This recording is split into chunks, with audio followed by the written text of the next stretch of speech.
Hi students, आज हम 12 commerce का मैथ्स 2 का 8 चैप्टर प्रोबेबिलिटी डिस्ट्रीब्यूशन स्टार्ट करेंगे। ओके, तो ये प्रोबेबिलिटी डिस्ट्रीब्यूशन में सबसे पहली और इम्पोर्टेंट कंसेप्ट हमें स्टडी करनी है, दैट इज रैंडम वेरिएबल। अब ये रैंडम वेरिएबल क्या होता है ये समझने के लिए थोड़ा सा 10th का बेसिक कवर करते हैं।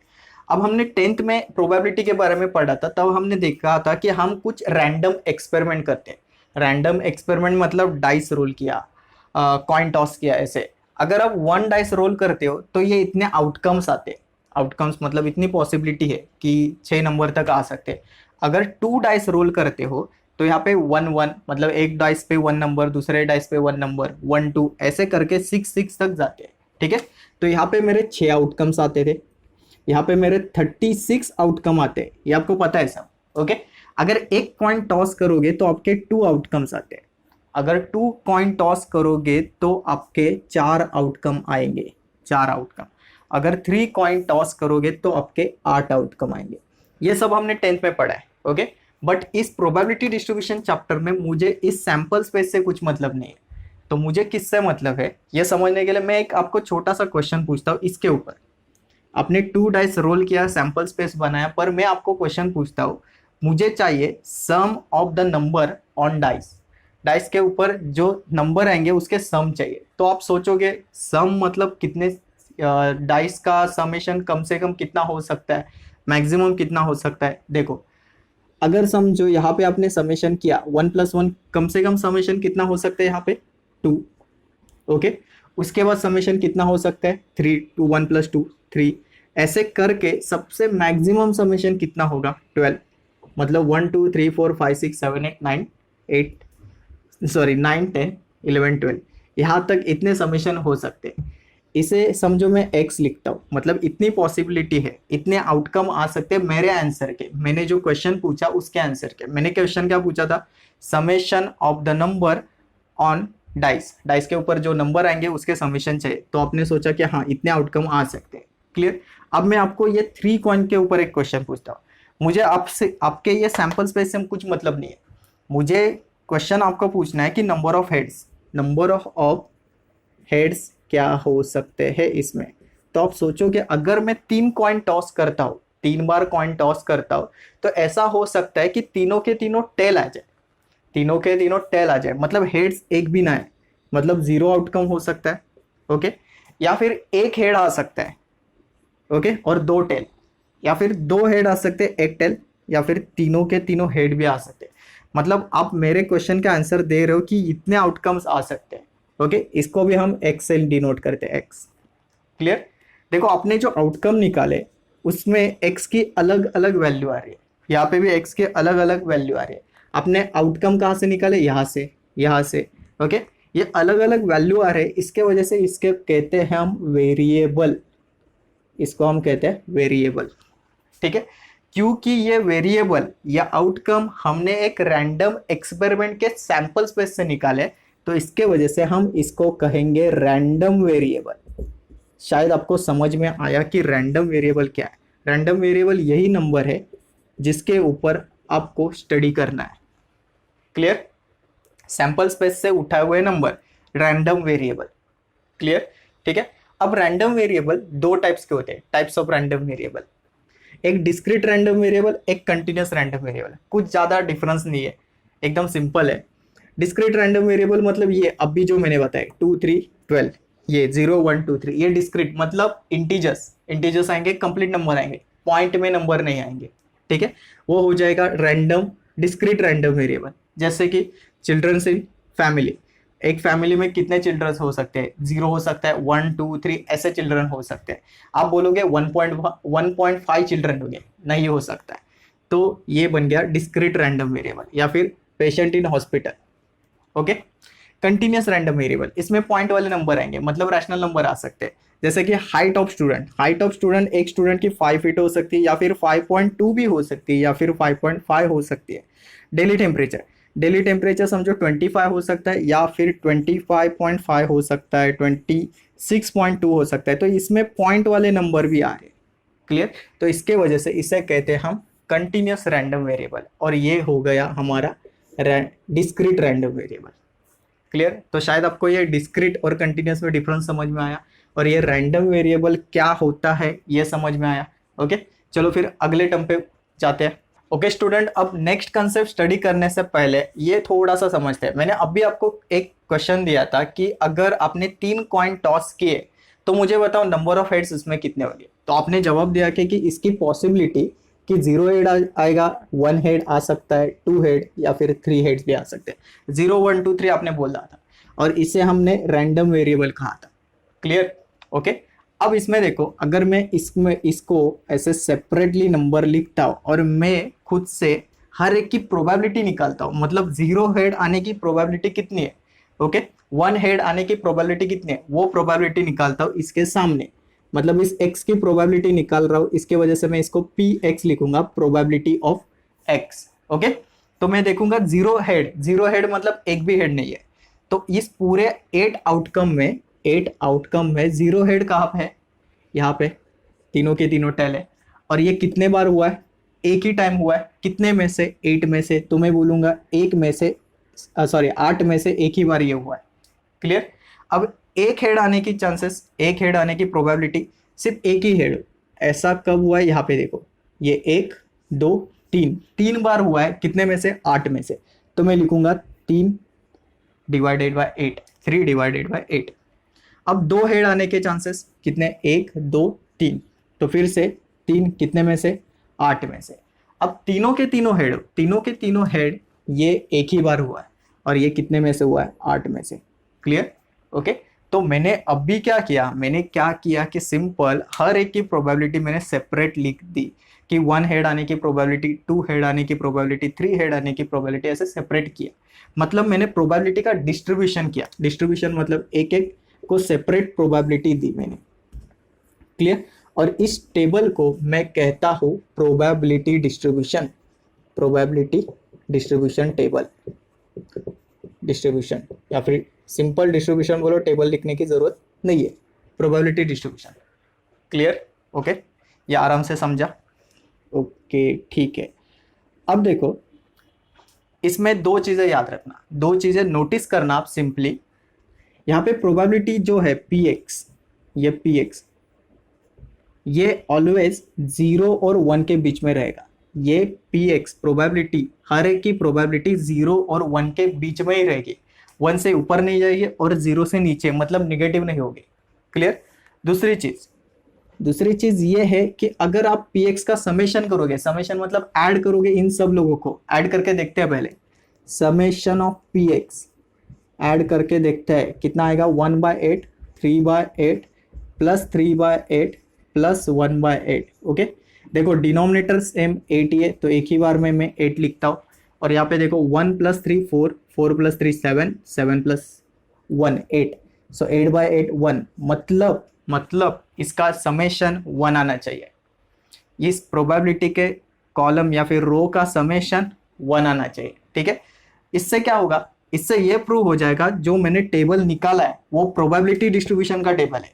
ऐसे तो टेबल किसका भी हो सकता है, कुछ भी टेबल हो सकता है। ओके, तो आपको एक क्वेश्चन आता है कि ऐसे टेबल देंगे और वो बोलेंगे check whether it is probability distribution और नॉट।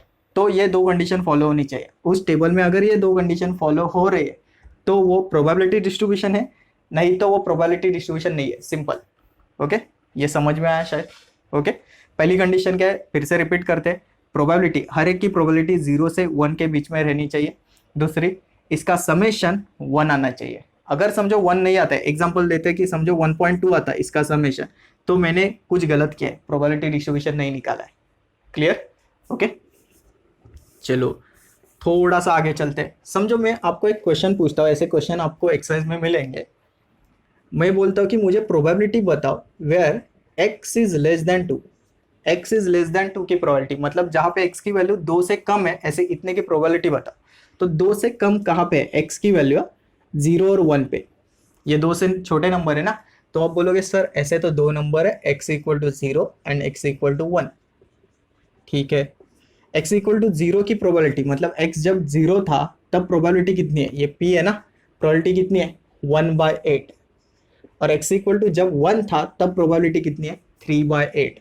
तो 3/8 टोटल कितना हुआ, 4/8, मतलब 1/2। मतलब x इज लेस देन 2 होने की प्रोबेबिलिटी कितनी है 1/2। अगर मैं समझो आपको ये क्वेश्चन पूछता हूँ कि probability of x is greater than equal to 2, greater than equal to 2 मतलब 2 और 2 से बड़े नंबर, तो 2 और 2 से बड़े नंबर x में कितने 2 और 3, 2 को पकड़ क्या, ये इंपॉर्टेंट है, 2 को पकड़ के आगे number, so p of x equal to 2 आएगा यहाँ पे और p of x equal to 3 आएगा, ये तो सिंपल पता है। तो x इक्वल टू 2 के ऊपर यहाँ पे प्रोबेबिलिटी कितनी है 3/8 है, और x इक्वल टू 3 पे ये प्रोबेबिलिटी कितना दे रहा है 1/8 दे रहा है। ओके, तो ये भी फिर से 4/8 ही आता है और आंसर क्या हो जाएगा 1/2। ऐसे क्वेश्चन आपको एक्सरसाइज में मिलेंगे। ओके, नेक्स्ट चलो और एक लास्ट लेता हूँ, मैं आपको ये क्वेश्चन पूछता हूँ कि probability of x is less than 1, less than 1, less than 1 कितने है, एक ही है 0, तो आप बोलोगे सर एक ही है, x इक्वल टू 0 लिख दो, और x इक्वल टू 0 की सिंपल प्रोबेबिलिटी 1/8, समझा।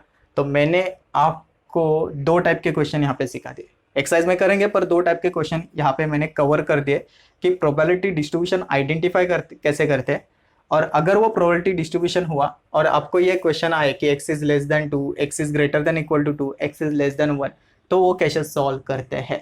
ठीक है, अब स्टूडेंट हमारे लास्ट दो कंसेप्ट बचे, दैट इज एक्सपेक्टेड वैल्यू, इसको अलग नाम है मीन, और इसको इंडिकेट करते हैं EX से, एक्सपेक्टेड वैल्यू। ओके, इसका फॉर्मूला आता है x इंटू पी समेशन में, summation of x into P, मतलब x इंटू पी का मल्टीप्लाई करो और समेशन करो, ये बताता हूँ मैं, पहले ये समझो।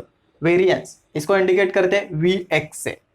ओके, और इसका फॉर्मूला है x square into P X summation में माइनस एक्स पी एक्स का summation of X P X the whole square, मतलब एक्सपेक्टेड वैल्यू का स्क्वायर। ओके, इसको अलग वे से भी रिप्रेजेंट करते हो, ऐसे भी प्रेजेंट कर सकते हो, ये भी इसका फॉर्मूला है, इसका मतलब ये, इसका मतलब ये, क्लियर है। ओके, अब ये वैल्यू कैसे निकालते हैं, इसी टेबल से सीखते हैं, जो हमने अभी निकाला है टेबल, इसी टेबल से दिखते हैं। पहले इस टेबल को ऐसे कॉलम में कन्वर्ट करते हैं, टेबल क्या है 0 1 2 3, और यहाँ पे 1/8 3/8 3/8 और 1/8। ठीक है, पहले मुझे एक्सपेक्टेड वैल्यू निकालना है, तो उसके लिए क्या है, देखो स्टैटिस्टिक का एकदम सिंपल रूल है, जिसके आगे समेशन होगा वो कॉलम मेरे पास होना चाहिए। तो अगर ये summation x into P x के सामने है तो x पी एक्स का कॉलम मेरे पास होना चाहिए, है नहीं है, तो मुझे निकालना पड़ेगा x इंटू पी एक्स, या फिर इसको p लिखोगे चलेगा, सिंपल ऐसे बोलोगे ना x इंटू पी समेशन। ठीक है, ओके ओके, चलो x इंटू पी 0 इंटू 1/8, ये तो 0 हो जाएगा, ये हो जाएगा 3/8, 1 इंटू 3/8, 2 इंटू 3/8, 2 3 जो 6, ये बन गया 6/8, 3 इंटू 1/8, ये बन जाएगा 3/8। ओके, इसका समेशन मतलब टोटल, टोटल करो, अगर डिनोमिनेटर में 8 सेम है तो एक ही बार में 8, और ये 6 + 3 9, 9 + 3 कितना आता है 12, 12/8, इसको रिड्यूस करेंगे तो एक्सपेक्टेड वैल्यू मेरा आया summation of x into P x से, दैट इज 12/8। ठीक है, इसको कितने से रिड्यूस करते हैं 4 से, 4 3 जा, और यहाँ पे 2, 3/2, क्लियर है, एक्सपेक्टेड वैल्यू समझा। ओके, उसके बाद वेरिएंस निकालते हैं, वेरिएंस के लिए क्या फॉर्मूला है, summation of x square into P. तो स्टैटिस्टिक का सिंपल रूल, जिसके सामने समेशन वो कॉलम मेरे पास होना चाहिए, तो x square into P x है, नहीं है x पी एक्स है, x square into P x नहीं है, तो मैं x square into P x निकालता हूँ, मतलब x का स्क्वायर करो और p से मल्टीप्लाई करो, या फिर इस कॉलम को x से मल्टीप्लाई करो, दोनों भी सेम है। ओके, देखो x का स्क्वायर 0, 0 इंटू 1/0, कुछ फर्क नहीं पड़ता इसको, 1 का स्क्वायर 1, 1 इंटू 3/8, ये भी 3/8, 2 का स्क्वायर 4, 4 इंटू 3 12, तो ये 12/8 हुआ, 3 का स्क्वायर 9, 9 इंटू 1/8, तो 9/8 हो गया। इसमें भी देखो डिनोमिनेटर में सेम 8 है, लिख दिया, और इनका एडिशन ये 21 आता है, 21 + 3 24, 24/8 ये मिल गया। ओके, मैं यहाँ पे निकालता हूँ, अब मैं वेरिएंस निकालता हूँ, वेरिएंस ऑफ x, इसका फॉर्मूला क्या है बोलो फिर से, summation of x square into P X minus summation of X P X the whole square, मतलब एक्सपेक्टेड वैल्यू जो आपका आता है ना उसका स्क्वायर, यहाँ पे जो एक्सपेक्टेड वैल्यू अभी निकाला ना ये, इसका स्क्वायर यहाँ पे होगा। ओके, इसका समेशन देखो कितना आया, X square into P X का समेशन 24/8, तो मैं लिख रहा हूँ यहाँ पे 24/8 minus X P X the whole square, X P X क्या आया 3/2, एक्स पी एक्स मतलब एक्सपेक्टेड वैल्यू, मैं रिपीट कर रहा हूँ क्योंकि ये दिमाग में रहना चाहिए। ओके, 3/2 का स्क्वायर, 3/2 का स्क्वायर, इसको रिड्यूस कर सकते हैं ना रे, ये 2 और ये 8, फिर से और कुछ हो सकता है 2 4, 8 3 जा कितना क्यों झंझट कर रहा हूँ, 8 1 जा 8 3 जा 24, ये 3, 3 का स्क्वायर कितना आता है 9 डिवाइडेड बाय ये 4, क्रॉस मल्टीप्लाई करोगे 4 3 जा 12, 12 में से 9 गया तो 3, और ये बन गया 3/4, दिस इज माई वेरियंस। समझा? तो ये 3/2 आया, ये 3/4 आया। क्लियर? आपको शायद थोड़ा बहुत ये क्लियर हो गया होगा कंसेप्ट। ये सब पार्ट हम एक्सरसाइज में सॉल्व करने वाले हैं, पर उससे पहले ये सब आपको क्लियर हो जाए, अच्छे से समझ में आ जाए, इसके लिए मैंने एक ही सम के ऊपर मैंने आपको सब टाइप क्लियर कर दिए। पहला टाइप की प्रोबेबिलिटी डिस्ट्रीब्यूशन कैसे आइडेंटिफाई करते हैं, उसके बाद लेस देन ग्रेटर देन वाले वो x is less than 2, x is greater then 2, ऐसे। बाद में मैंने एक्सपेक्टेड वैल्यू, वेरिएंस, ये सब कंसेप्ट समझाए। क्लियर? ओके, तो अब हम एक्सरसाइज स्टार्ट करेंगे। चलो स्टूडेंट, अभी एक्सरसाइज 8.1 सॉल्व करते हैं। इसमें से फर्स्ट क्वेश्चन देखो, let x represent the difference, difference मतलब सब्ट्रैक्शन होगा, between number of heads and the number of tails, heads और टेल्स के बीच में डिफरेंस नंबर ऑफ में, obtain when a coin is toss 6 time, जब एक कॉइन 6 टाइम टॉस किया है, तो इन दोनों में डिफरेंस जो होगा वो x डिनोट कर रहा है। What are the possible values of x के क्या पॉसिबल वैल्यू हो सकते हैं। तो एकदम सिंपल वे से सॉल्व करेंगे। पहले हम इसका सैंपल स्पेस क्रिएट करते हैं। समझो आपने 6 टाइम्स कॉइन टॉस किया, तो देखो एक कैसे हो सकता है, आपके 6 हेड आ सकते हैं और 0 टेल्स आ सकता है, मतलब 6 के 6 हेड आ जाएंगे, 0 टेल आएगा। ओके, दूसरी पॉसिबिलिटी है कि 5 हेड्स आ सकते हैं और 1 टेल आएगा। तीसरी पॉसिबिलिटी ऐसे है कि 4 हेड आएंगे और 2 टेल्स आ सकते हैं, और बाद में 3 हेड्स, और 3 हेड्स के बाद 3 टेल्स आएंगे, और 4 हेड, बराबर कर रहा हूँ ना, 4 कैसे फिर से, हाँ 3 के बाद 2 हेड और 4 टेल्स आएंगे, बाद में 1 हेड और 5 टेल्स आएंगे, और इसके बाद 0 हेड आएगा और 6 टेल्स आ सकते हैं। क्लियर? इतने आउटकम है। देखो रेड्यूस हो रहा है 5 6 6 5 4 3 2 1 0। क्लियर? अब मुझे इनमें डिफरेंस निकालना है। क्यों डिफरेंस निकालना है वो बोल रहे हैं, number of heads, difference between number of heads and number of tails, इन दोनों का डिफरेंस ये मुझे निकालना है। तो इस केस में डिफरेंस कितना आ रहा है 6, इस केस में डिफरेंस कितना आ रहा है 4, क्यों 5 - 1 4। ओके, 4 - 2, इसमें डिफरेंस कितना आ रहा है 2, इसमें डिफरेंस कितना आ रहा है 0, 3 - 3 0, इसमें डिफरेंस कितना आ रहा है -2 नहीं, इसमें डिफरेंस आता है 2। ओके, -2 मत बोलना, 4 - 2, सिर्फ पॉजिटिव डिफरेंस निकालना है। इसमें कितना आएगा 4, इसमें कितना आता है 6। तो ध्यान देना यहाँ पे जो नंबर है ये डिफरेंस कॉपी हो रहे हैं, 2 4 6 2 4 6 एक ही बार में लिखेंगे, तो अपनी x की वैल्यू बन जाएगी, एक तो 0 हो सकता है, 2 हो सकता है, 4 हो सकता है, या फिर 6 हो सकता है। इतने डिफरेंस आते हैं। तो possible values of x are this 0 2 4 6। समझ में आया? Clear? Okay okay student, question number 2 solve करते हैं। इसमें दिया an urn contain 5 red 2 black balls. Okay, 2 balls are drawn, 2 balls निकाले, इसमें से ये पूरे सेट में से 2 बॉल्स निकाले, are drawn at a random, x denotes the number of black balls, उन्होंने ब्लैक बॉल्स के ऊपर फोकस किया। Drawn what are the possible values of x की क्या पॉसिबल वैल्यू हो सकती है। तो इसके लिए थोड़ा सा दिमाग लगाओ, सोचो कि अगर 2 बॉल्स निकाल रहे हो तो इसका सैंपल स्पेस कैसे होगा। ओके, सिर्फ 2 बॉल्स निकाल रहे हो तो ऐसा हो सकता है कि दोनों के दोनों रेड निकले और 0 ब्लैक निकले, हो सकता है। मैंने 2 बॉल्स निकाले, दोनों के दोनों रेड आ सकते हैं, या फिर एक रेड आ सकता है और एक ब्लैक आ सकता है, या फिर 0 रेड आएगा और दोनों के दोनों ब्लैक आएंगे। इतनी पॉसिबिलिटी है, मतलब इतना ही हो सकता है, इसके अलावा कुछ नहीं होगा। ओके, तो मैं यहाँ पे x लिखता हूँ। x क्या है? नंबर ऑफ ब्लैक बॉल्स, हमें ब्लैक बॉल्स के ऊपर फोकस करना है कि ब्लैक बॉल्स कितने आएंगे। तो नंबर ऑफ ब्लैक बॉल्स देखो, पहले कितने आया 0, उसके बाद कितने आया 1, उसके बाद कितने आया 2। तो ब्लैक बॉल्स आने की पॉसिबिलिटी इतनी है कि एक तो 0 आएगा, या फिर 1 आएगा, या फिर 2 आएगा। 2 से ऊपर नहीं जाना है क्योंकि हमने 2 ही बॉल्स निकाले। क्लियर? ये समझ में आया? और इसका आंसर इतने ही है, ऐसे ही है। चलो स्टूडेंट, अभी क्वेश्चन नंबर 3 सॉल्व करते हैं। Determine whether each of the following is probability distribution. ये हमने पहले भी किया है कि हमें सिर्फ बताना है कि ये प्रोबेबिलिटी डिस्ट्रीब्यूशन है या नहीं है।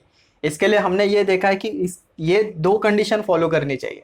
ओके, पहली कंडीशन ये है कि ये प्रोबेबिलिटी है, ये 0 से 1 के बीच में रहना चाहिए। हर एक का प्रोबेबिलिटी देखो, ये है 0 से 1 के बीच में है, ये भी है, ये भी है, 0 से 1 के बीच में, निगेटिव नहीं होनी चाहिए और 1 के ऊपर नहीं जाना चाहिए। ठीक है, तो मैं यहाँ पे बोलूँगा अपने दिए हुए प्रोबेबिलिटी है वो 0 और 1 के बीच में रह रही है for all values of x, all values of x, sorry values of x, ये रह रहा है। ठीक है, पहली कंडीशन फॉलो किया आपने।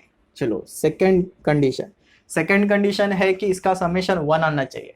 तो समेशन ऑफ पी एक्स ये करके देखते हैं कितना आता है। पहला है 0.4, बाद में 0.2, तो 0.4 प्लस 0.4 0.8 आता है, और 0.8 में 0.2 ऐड करने के बाद 1 आता है, तो 1 आता है। ओके, सेकंड कंडीशन भी फॉलो किया आपने, तो मैं बोल सकता हूँ कि आप प्रोबेबिलिटी डिस्ट्रीब्यूशन हो। तो मैं यहाँ पे लिखता हूँ, जगह नहीं है, लिखेंगे यहाँ पे given distribution is probability distribution, probability distribution. Okay, ये दिया हुआ डिस्ट्रीब्यूशन प्रोबेबिलिटी डिस्ट्रीब्यूशन है। ठीक है, अब इसको चेक करते हैं। इसमें देखो पहली कंडीशन क्या है कि हर एक की प्रोबेबिलिटी 1, 0 और 1 के बीच में रहनी चाहिए। यहाँ पे है, ये भी है, ये भी है, ये गड़बड़ कर रहा है, ये 0 से नीचे जा रहा है, ये निगेटिव है, तो पहली कंडीशन फेल हो रही है। तो मैं यहाँ पे लिखूंगा आपने पहली कंडीशन फॉलो नहीं की। मैं बोलूँगा कि आपकी जब x = 3 वैल्यू थी, ओके, उसकी प्रोबेबिलिटी की वैल्यू है x = 3 के ऊपर प्रोबेबिलिटी की वैल्यू है वो आपकी 0.1 आ रही है, विच इज़ लेस देन 0, और मुझे ये नहीं चाहिए। तो मैं बोलूँगा given distribution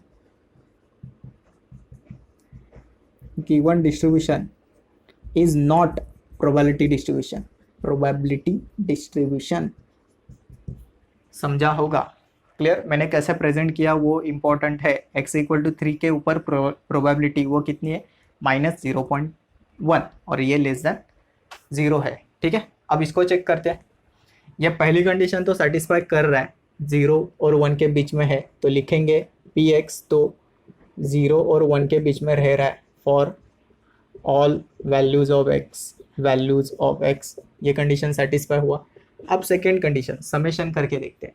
summation of px मतलब इसकी टोटल कितनी है, 0.1 प्लस 0.6 प्लस 0.3, ओके, ये 0.7 आता है, 0.7 में 0.3 ऐड करने के बाद 1 ही आता है, दोनों कंडीशन सेटिस्फाई। तो क्या लिखना है पता है आपको, यही given distribution is probability distribution लिखोगे। ओके, लिख सकते हो। चलो नेक्स्ट, इसमें पहली कंडीशन की प्रोबेबिलिटी 0 और 1 के बीच में है, सेटिस्फाई हो रही है। एक चीज़ नोटिस करना, आप बोलोगे माइनस में, इससे कुछ फर्क नहीं पड़ता है, हमें प्रोबेबिलिटी से मतलब है। ओके, इससे कुछ फर्क नहीं पड़ता है। क्लियर? मैं रिपीट कर रहा हूँ, इससे कुछ फर्क नहीं पड़ता है, हमें सिर्फ मतलब है प्रोबेबिलिटी से। तो मैं बोलूँगा कि आप ये कंडीशन सेटिस्फाई कर रहे हो for all values of x.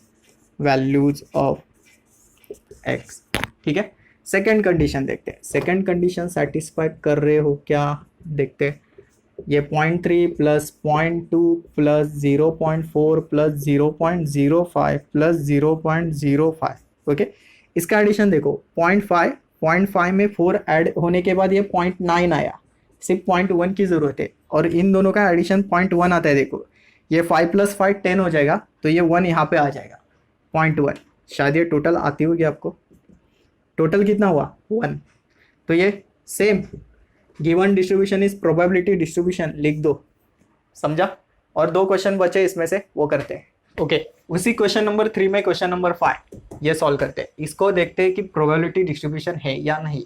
पहली कंडीशन फॉलो हो रही है, हाँ है, क्योंकि ये प्रोबेबिलिटी ऑफ वाई, मैंने शायद पहले वाले क्वेश्चन में जहाँ पे z था मैंने x लिखा था, वो करेक्ट कर देना। ओके, प्रोबेबिलिटी ऑफ y ये 0 और 1 के बीच में रह रहा है। ओके, और यहाँ पे लिखेंगे for all values of y, all values of y क्यों लिया, क्योंकि y वाला फंक्शन था। शायद मैंने इससे पहले वाले क्वेश्चन में गलती कर दी, वो रिपेयर करना, अच्छे से करेक्ट करना। वो यहाँ पे z है तो लिखेंगे for all values of z, बस बाकी कुछ कंसेप्ट में चेंजेस नहीं है। सेकंड, इसका टोटल देखते हैं, समेशन ऑफ पी वाई कितना आता है, 0.6 के बाद 0.1 के बाद 0.2, इसका टोटल ये 0.7 में 0.2 ऐड होने के बाद ये 0.9 आया, मतलब इक्वल टू 1 नहीं आया, मतलब इसका मतलब है कि given distribution is not probability distribution. Okay, समझा? ओके, इसको चेक करते हैं। पहली कंडीशन फॉलो हो रही है, px है ना, चलो px is between 0 to 1। Second condition, summation of px कितना है, 0.3 प्लस 0.4 प्लस 0.2, ये कितना आता है, 0.7 प्लस 2, ये भी 0.9 आया, मतलब which is not equal to 1, तो सेम आएगा, given distribution is not probability distribution. Clear? तो आज के लेक्चर में इतना ही करते हैं। ओके, अगर आपको मेरे वीडियो अच्छे लग रहे तो इस वीडियो को ज़रूर शेयर करना और लाइक करना। Thank you student.